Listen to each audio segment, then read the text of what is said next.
at is just checking on some of the main things that are really important when taking an online class. One of the first things is doing everything you're going to be doing is on Blackboard.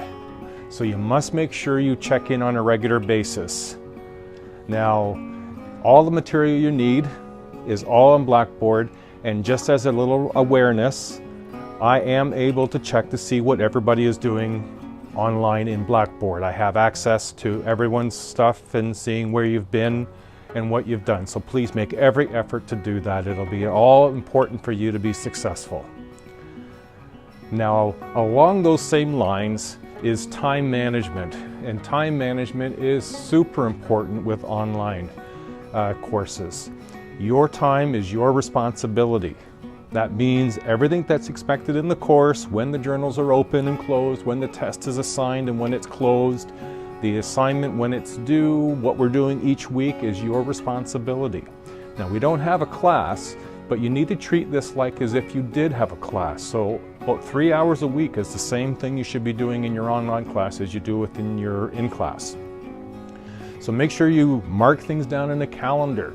Make sure you have some means of keeping track of things. Okay, that's going to be very important to you when it comes to doing an online class. Now, in addition to that is make sure you have current computer.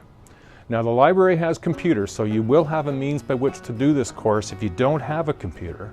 Now, if you don't have a computer, that might be more challenging for you. But what I want to caution you against is trying to do an entire online class using your cell phone or tablet. They're not big enough screens to take that much time online.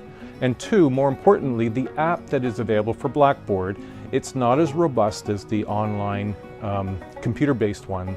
The app is just not as robust. There's things you won't see and things that won't be available for you. So please, current and up-to-date working computer. Now, also along these same lines, what's important, again, and I can't stress this more, is your textbook. Your textbook is something that you'll use as a guide. It's also the thing that you're going to use to highlight and make notes of, because when you do your tests, if it's an online class, I can't stop you from using your text or your notes, and I'm not going to try to. I've got about 500 questions in a test bank, and I'm only going to give you 50 or 55 or 60 depending upon the test, and they're going to be randomly sampled. And so you won't have an opportunity. You'll have 2 chances to do the test, but you'll get a different test each time, and the person sitting beside you is going to have a different test than you've had. But having your textbook is going to allow you to look at the material, gain information. So the more you've marked it up, the more you've used post-it notes, the more you've highlighted it, the more notes you've made, the easier the test will be. So the textbook becomes very important.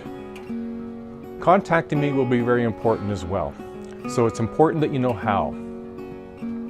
You'll have in your Blackboard how to contact Steve. That's how you can contact me, using your email. Now please only use George and Carl email. The Ontario Privacy Officer doesn't allow us to respond to personal emails anymore. We're not allowed to text. So the only way we have to be in touch with one another, the primary, will be through email. Now if you want to catch up with me, I'm here every Friday. I'm the guy wearing shorts in the wintertime. You won't find anybody else on campus doing that, so I'm not hard to find.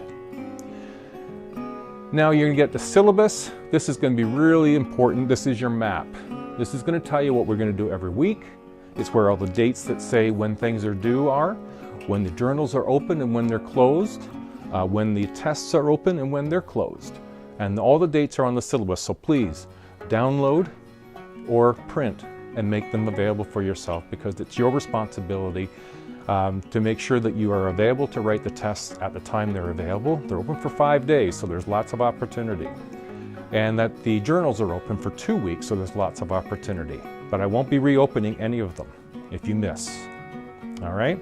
So it's really important that you have the syllabus and keep that handy and check it regularly. In addition, the assignment. Make sure you read it carefully and read it thoroughly. I'm more than able and willing to help you by answering questions or visiting with you on Friday to help you understand any elements of it. But please read it first before you start asking me questions. Okay?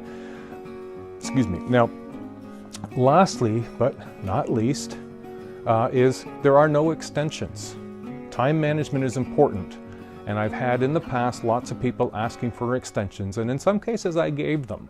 But I was getting complaints from students who said, well, I work hard and I take care of this. Why did they get an extension when they didn't, and they weren't really sick? Or so we're going to stick with the college policy.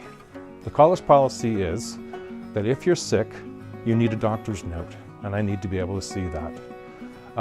If you have a disability, I need to see the letter that comes from our disability and accessibility officer that says an extensions or time extra on tests is made available for you, and then I will provide that for you. So those are the conditions by which extensions can be had. So please don't ask. I'm afraid it's going to be, I won't be able to do it. I won't do it because it's not fair to the other students. It's time management is largely what it comes down to when I get asked for an extension. I didn't get, my computer broke down. Make sure you have a good computer. Make sure it's in working order. Make sure you don't leave things to the last minute. Getting an email on the day before an assignment's due saying, I'm not too sure what I'm supposed to do, but my computer's broke down. I'm sorry that it broke down, but you should have been working on it sooner. Okay?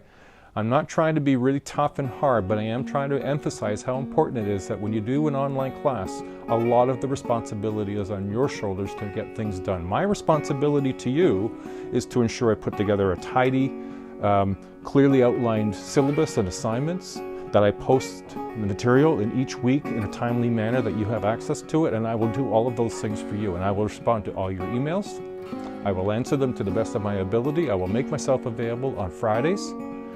We'll do our best to get through this. I hope you enjoy the course. It is interesting, it is important, and it is one that I think you'll get some great value out of when it comes to your core program. So good luck to everybody, and I look forward to seeing you either in person or experiencing you online. Lastly, please remember, online agreement, it's to be completed in week 2. You'll find there's a journal link for you to put your online agreement in. That needs to be done in a PDF document. If you're not familiar with how to make a PDF document, check in week 1. You'll see how to make a PDF document video for you. It's quite straightforward. It's probably easier than you thought it was. So do your agreement up. Make sure you make note of the 7 things that were expressed in this video that you just watched, and add those to your journal, add those to your online agreement, and a little introduction about who you are and why you're taking the course, and that will be very helpful. Alrighty, good luck, and we'll see you in the online world, or perhaps I'll see you on a Friday afternoon or a Friday morning sometime. Bye now.